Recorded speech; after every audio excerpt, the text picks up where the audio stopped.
तो सीमा के 7 चेहरे आपने देखे। ये 7 चेहरे अपनाए हुए सीमा एक अजीब सा दिखावा, एक लबादा ओढ़े हुए हैं जिसको डिकोड करने के लिए एटीएस पूछताछ करी। आज भी पूछताछ हुई है, पिछले कुछ दिनों पर लगातार पूछताछ हो रही है, तमाम एजेंसियों की नजर है। लेकिन ये जो 7 चेहरे, इसके अलावा एक और चेहरा है बॉर्डर पर सीमा पार करने का, वो चेहरा जो भारत की सुरक्षा के लिए सवाल बन रहा है, आतंकवाद का वो चेहरा। तो क्या सीमा जासूस के तौर पर आई है? सवाल अभी भी बरकरार है। जरा रिपोर्ट देखिए और समझिए कि बॉर्डर पर किस तरह से यह खतरा पनप रहा है, बढ़ रहा है।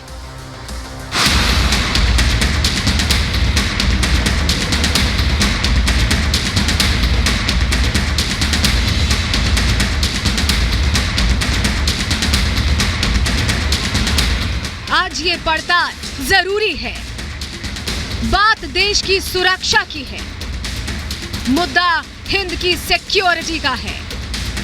खिलवाड़ सरहद पर हो रहा है, देश की सुरक्षा ताक पर है। सवाल 140 करोड़ जिंदगियों का है, सवाल देश की आन बान और शान का है। बात उठेगी नहीं तो बढ़ेगी कैसे? बॉर्डर पर हो रही चूक का सबसे बड़ा उदाहरण आज हम सबके सामने है। नाम है सीमा हैदर, जिसका साथ हर कदम पर हिंदुस्तान के सचिन मीणा ने दिया।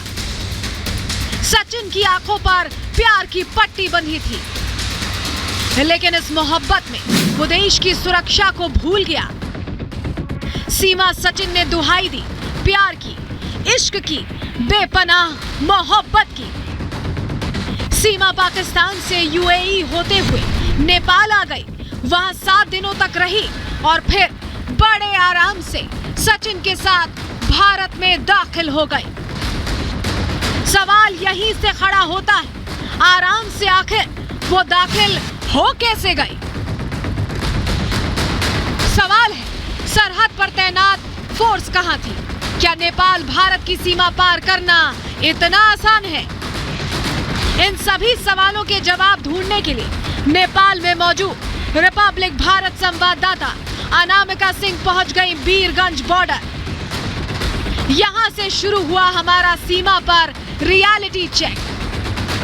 बीरगंज नेपाल का एक दक्षिणी सीमावर्ती शहर है, जिसकी सीमा बिहार में पूर्वी चंपारण से लगती है। नेपाल में सड़क के रास्ते से भारत में दाखिल होने का ये एक प्रमुख रास्ता है, इसलिए अनामिका ने बीरगंज बॉर्डर को चुना कि आखिर कैसे सीमा बगैर वीजा और पासपोर्ट के नेपाल से भारत में दाखिल हो गई। तो उसका जवाब है ये बॉर्डर, जहां पे देख सकते हैं आप कि मेरी मौजूदगी भी है, और ये वही भारत नेपाल का बॉर्डर है जहां पर फिलहाल किसी को कोई रोकने टोकने वाला नहीं, चाहे कोई साइकिल से हो, चाहे कोई बाइक से हो, चाहे कोई ऑटो रिक्शा से हो, चाहे कोई 4 व्हीलर से हो। सभी यहाँ पर बड़े आराम से इस बॉर्डर को पार कर रहे हैं, कोई किसी को यहाँ पूछने वाला नहीं है। इंडो नेपाल बॉर्डर पर हमारी टीम को सैनिक तैनात दिखे, लेकिन हैरानी ये देखकर हुई कैसे वहां से लोगों की आवाजाही चल रही थी और उनसे पूछताछ करने वाला कोई नहीं था, रोकने टोकने वाला कोई नहीं था। इन सब के बीच अनामिका भारत की तरफ कदम आगे बढ़ाती रही। आखिर उनके सामने सीमा पर क्या हुआ, देखिए।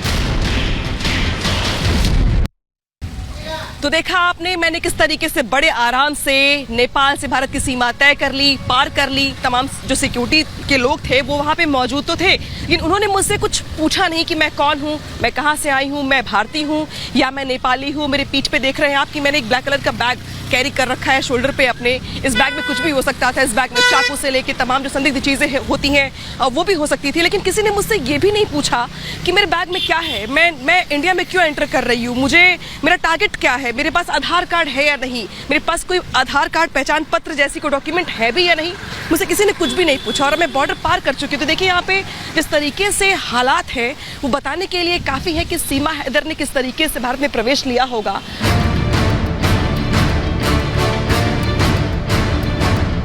अनामिका भारत तो आ गई, अब अगली कोशिश थी ये जानने की कि कैसे सीमा जैसे लोग भारत में दाखिल होने के बाद करेंसी बदलवाते होंगे, क्या प्रक्रिया है इसकी? भाई साहब ये मेरी नेपाली करेंसी है, इसको बदल दीजिए इंडिया में। 1530 है। हाँ तो उसका इंडियन करेंसी चेंज कर दीजिए आप, जितना मिले। कितना मिलेगा? दे रहे हैं। कितने पैसे कटते हैं वैसे?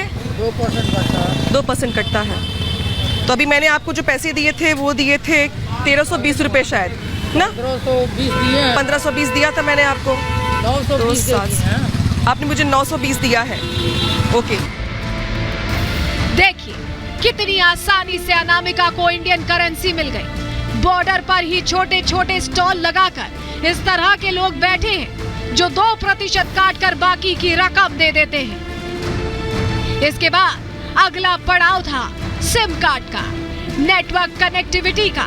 इसके लिए अनामिका एक मोबाइल की दुकान पर गई। वहाँ क्या हुआ देखिए। भाई साहब मुझे सिम कार्ड लेना है एक। मैं नेपाल में थी। इंडिया में कौन सा चल रहा है इस समय? एयरटेल और जियो। ओके तो मुझे एक दे दीजिए आप एयरटेल का। कितने का होगा? 250 का। ठीक है। कितना डेटा मिलेगा मुझे उसमें? 1 GB डेली। कितने मंथ के लिए ये? 28 डेज के लिए। अच्छा ठीक है।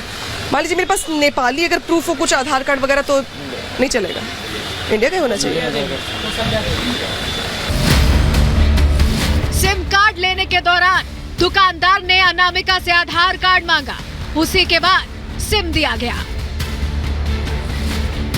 शायद यही वजह रही होगी कि सचिन ने सीमा को प्रीति नाम से फर्जी आधार कार्ड बनवाकर नेपाल में ही दे दिया था, ताकि भारत आने पर सीमा को किसी भी तरह की दिक्कत ना हो।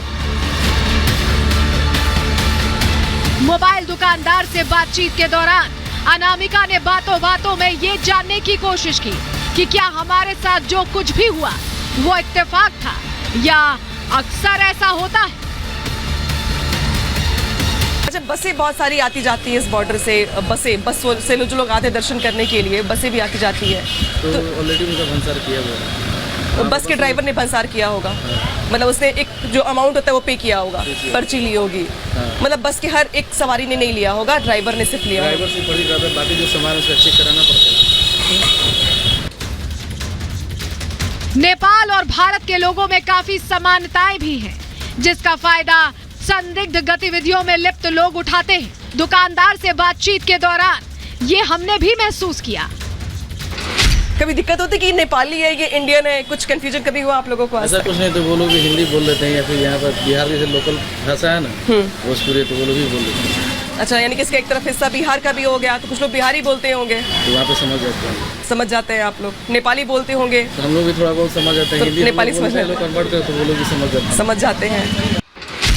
सवाल वही है कि इसका फायदा आम लोगों की शक्ल में घुसपैठ करने वाले आतंकवादी किस कदर उठाते होंगे।